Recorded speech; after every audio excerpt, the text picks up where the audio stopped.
Welcome to Community CPA's 3 p.m. webinar.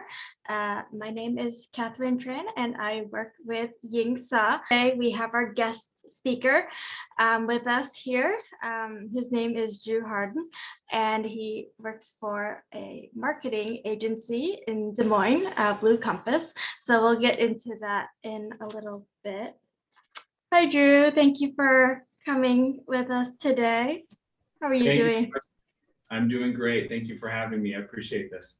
Yeah, so Drew is the a co-founder for Blue Compass. So now his firm has grown, he says, to 30 in terms of their staff. Is that correct, Drew? Yeah, that's right. We have a team of 30. We have web designers, developers, digital marketers. Yeah, a great team of 30 here together. We're based in Des Moines, Iowa. Awesome.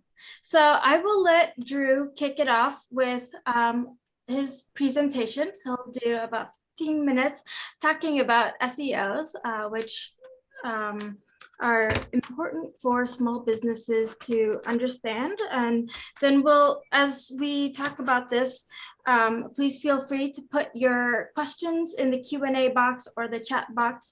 We'll get to those at the end. And I'll also have some questions for Drew at the end as well. Awesome, thank you. Okay, so about 2 years ago, my business partner and I here at Blue Compass decided we would go out and secretly meet our team members' parents. Sounds kind of weird, but we decided to contact our team members' parents. And we have 30, like we said, we weren't able to do all of them, but we were able to contact 10 of our team members' parents. And we made an arrangement and we actually got in the car and we traveled over 500 miles around the state of Iowa. And we actually went up to their doors, we knocked on it, and when we entered their house, we bought a camera and we interviewed these 10 team members' parents. And we asked them questions like, what was your child like when they were young? And what were they like when they were in high school? Do you have any embarrassing moments to share to us? And it was amazing how much these parents of our team members would share with us. And some of the stories they shared were pretty surprising, and some of them were really heartwarming. And it was really actually an incredible experience of learning more about our team members. And so somehow we did this and no one found out about it. And so we took the video, we edited this together, and we brought it back to our team. And one day when we were having a meeting, I stood in front of the team and I said, appreciation and understanding is really like the cornerstone of good company culture. And so with that in mind, we thought, what better way to understand you than go and meet with your parents?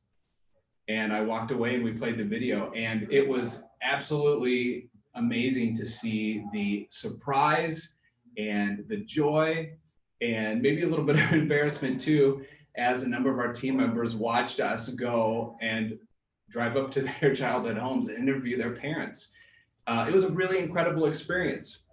And so why did we do that? That's a really weird thing to do. But we did that to provide our team members with value. We wanted to reinforce how important it is to understand each other, have a great culture. And that was some value we gave to them that they really enjoyed and it delighted them. And so search engine optimization and your website is kind of the same thing. Giving value to your audience is what search engine optimization is all about. And showing up higher in Google rankings is really all about providing a great experience and providing value to your audience. So today we're going to talk a little bit about how you can do that, how you can be a little more effective in getting more people to come to your website, get them to spend time there, and hopefully to contact you or to purchase something, to reach out to you, whatever you want them to do. So as I go throughout the presentation today, again, if you have any questions, please feel free to submit them into that Q&A area, and we'd love to get to those at the end. And as I go throughout the presentation, also I'll be sharing some resources and some URLs and things like that, so that you don't have to take down really quick notes. This URL has all the resources and links. And we also have a document that you can download that's a little search engine optimization 101 guide that you can use as you're working on enhancing your website and making it better for your visitors and for Google. And also, if you're interested, if you scroll down to the bottom of this page, you can access the little video that shows us actually going and meeting our team members' parents and then surprising them with the video, should you be interested. All right, so search engine optimization is something we take really seriously here at Blue Compass. And we are a digital marketing agency. So really, search engine optimization, or SEO, is in the DNA of pretty much everything we do here. And the only problem is SEO showing up high in rankings in Google, getting people to come to your site from Google has gotten a lot more complicated and difficult over the years. And so we're here to help our clients with that, but they often, and we often, run into issues because Google can be so difficult and so complex. So it used to be pretty easy. I mean, you would search for something and you just get 10 regular organic results in Google. So if we did a search for something, let's say how to apply mustache wax, you'd get 10 results. But today, if you search for this and you take a look at the results, I mean, these are really complex. You have an answer box in the top that gives answers to everything that you're asking. You have some video results.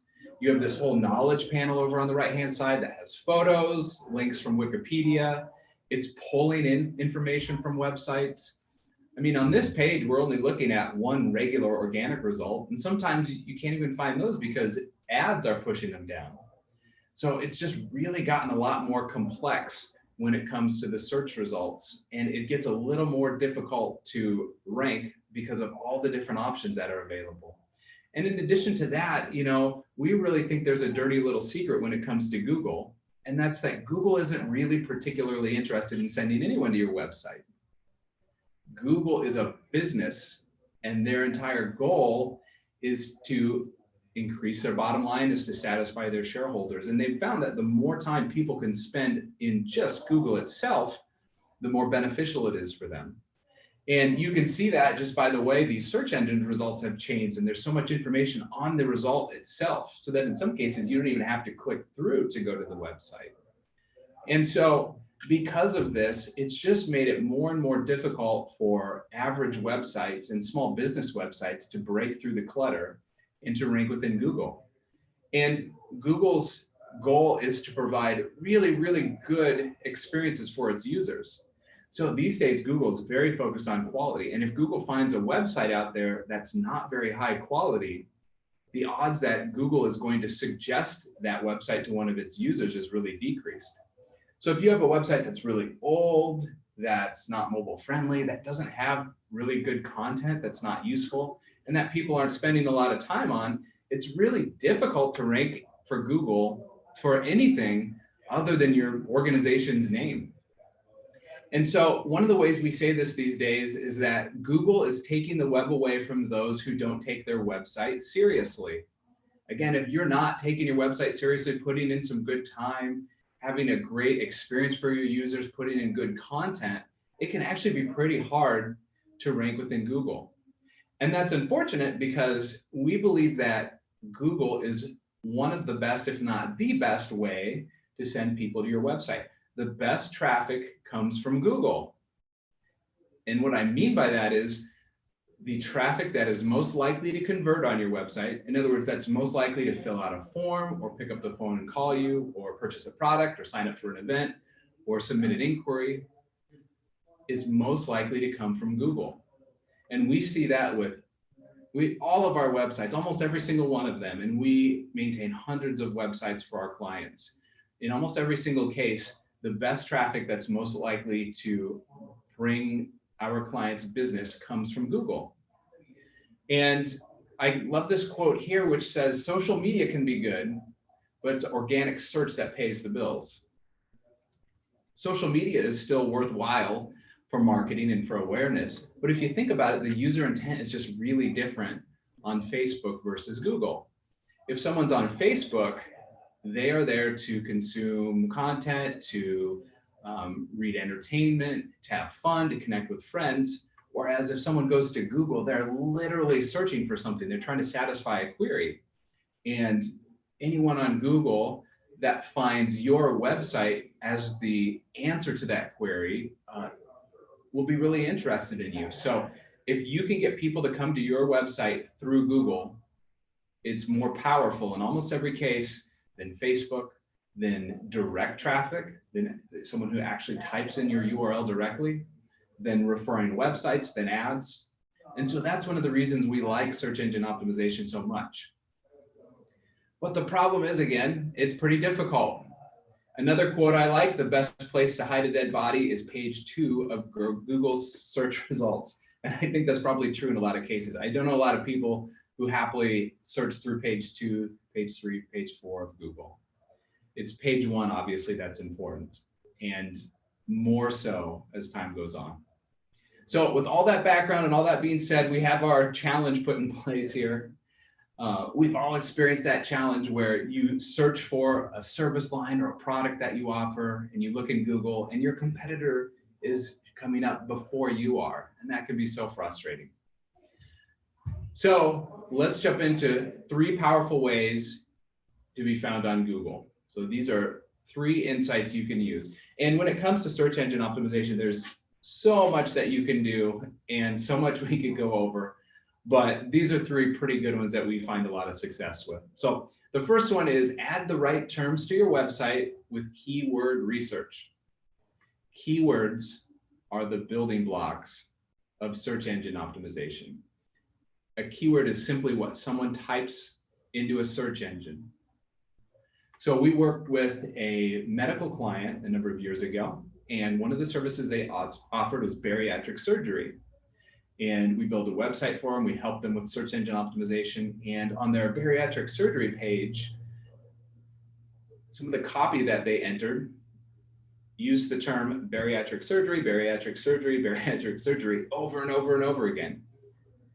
And that makes sense because that's the service line that they offer. But the problem is, even though that's the right name for what they do, their target audience, which is here in Central Iowa, doesn't search for bariatric surgery. Their target audience, in most cases, searches for weight loss surgery. And so we worked with them to change some of those references to bariatric surgery to simply weight loss surgery.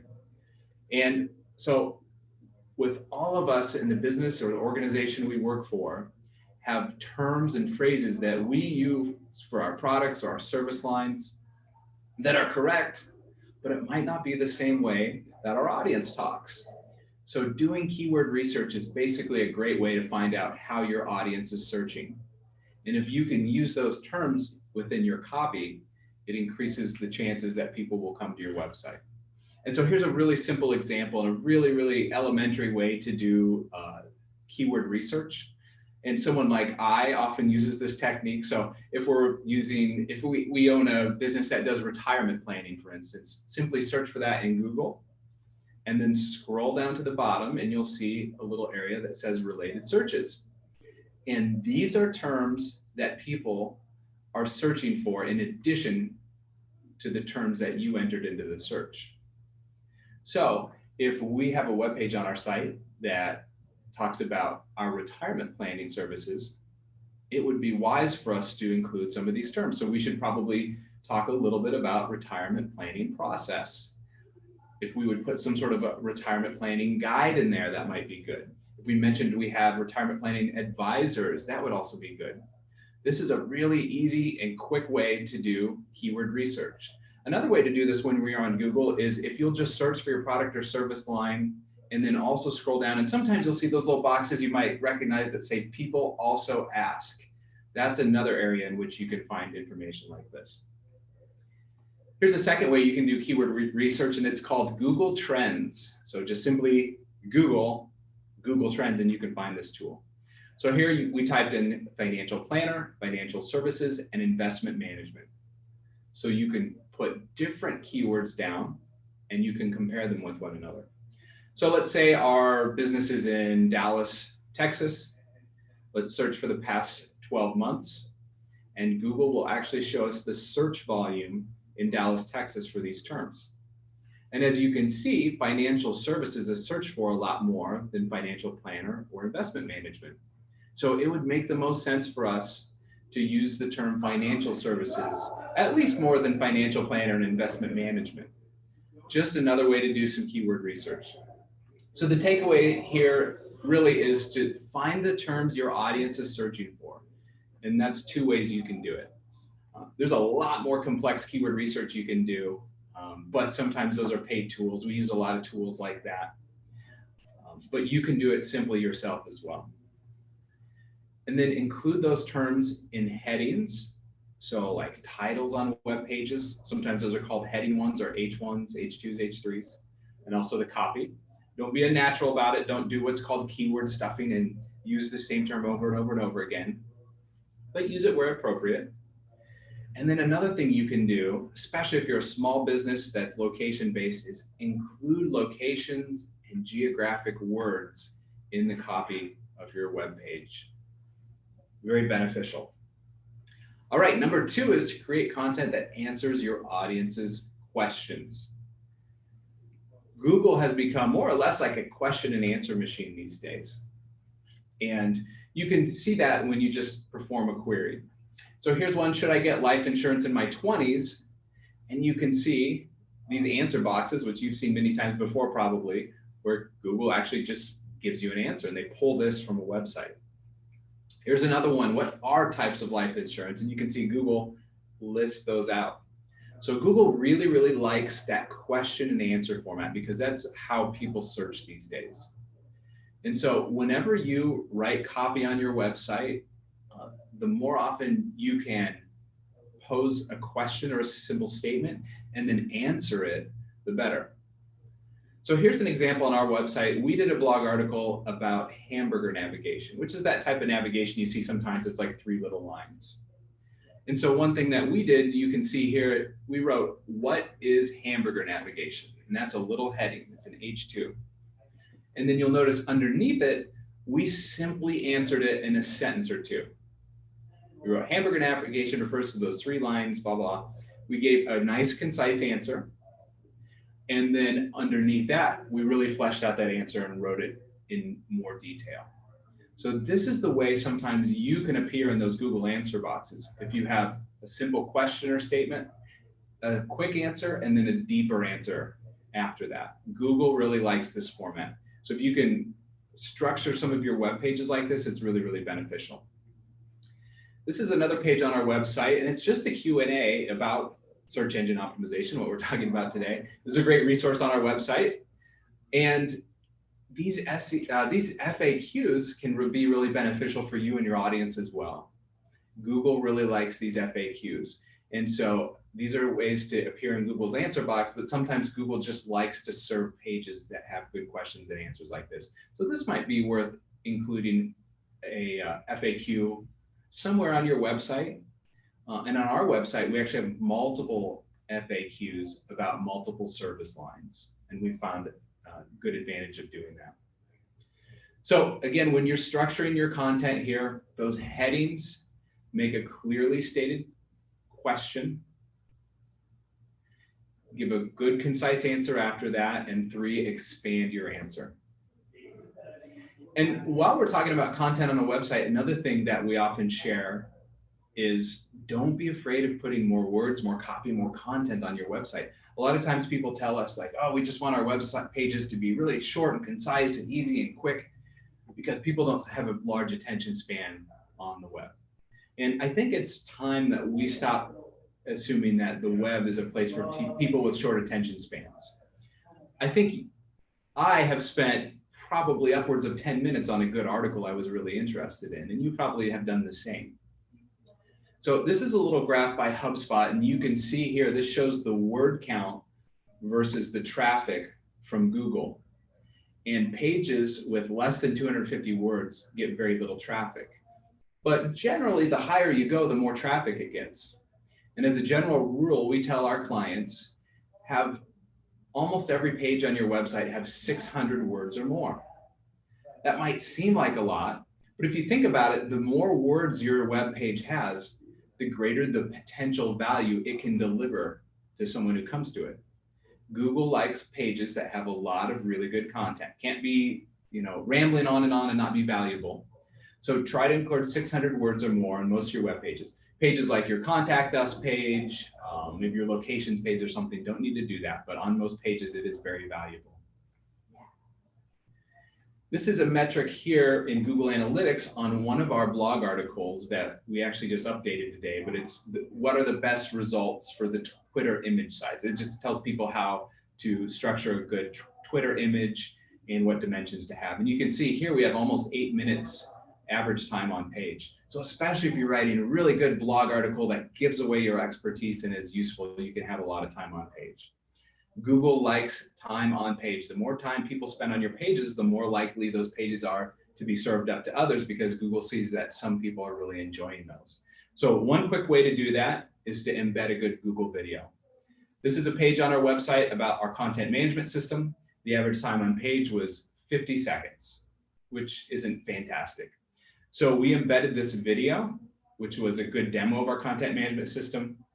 And the next month, the time on page increased to 6 minutes and 56 seconds. So that doesn't happen every time, but just having great photos, having a good amount of original copy, having an embedded video can increase that time on page. The more people spend time on your web page, the greater the chance those web pages will rank in Google. So quick takeaways here. Most pages should be 600 words or more. Short paragraphs are usually best on the web. Bullets are good, a larger font. You don't have to write a book, but have it be quick and consumable. We see people enjoy that content the most. Don't have duplicate copy. So I don't have a lot of time to go into this, but basically if you have 2 pages on your website and they both have the same copy or really similar copy, Google doesn't like that. You're competing against yourself in Google, so it's generally not a good practice. Again, the more time someone spends on one of your pages, the more exposure you can get on Google. Authentic, original photos throughout your web pages are good because they capture people's attention. And then embedding relevant YouTube videos is also really good. All right, number 3 is create unique meta titles and meta descriptions for all your pages on your website. So this was a billboard that I saw. I thought this was pretty good. This got my attention. You know, there's a lot of average billboards out there, but this one looks a little different. And I think it gets your attention probably as you drive by. And so meta titles and meta descriptions are your billboards, your website's billboards in Google. And let me show you what I mean here. Here we have a search engine result. And the meta title, that blue text, is 12 great aquatic centers and pools in the Des Moines area. And then the description you can see underneath there. So every page on your website can and should have a unique meta title and meta description that tells what the page is about, but also that intrigues the audience. Because we all judge what page we're going to click on in Google based on these results. Here's another one I didn't think was quite as good. It's just swimmingpool.com home. That's not as interesting, not as intriguing, and you're probably not as likely to click on this. So your meta titles and meta descriptions are billboards in search results. So your meta title should have 30 to 65 characters. You go any more than that, you might get cut off on mobile.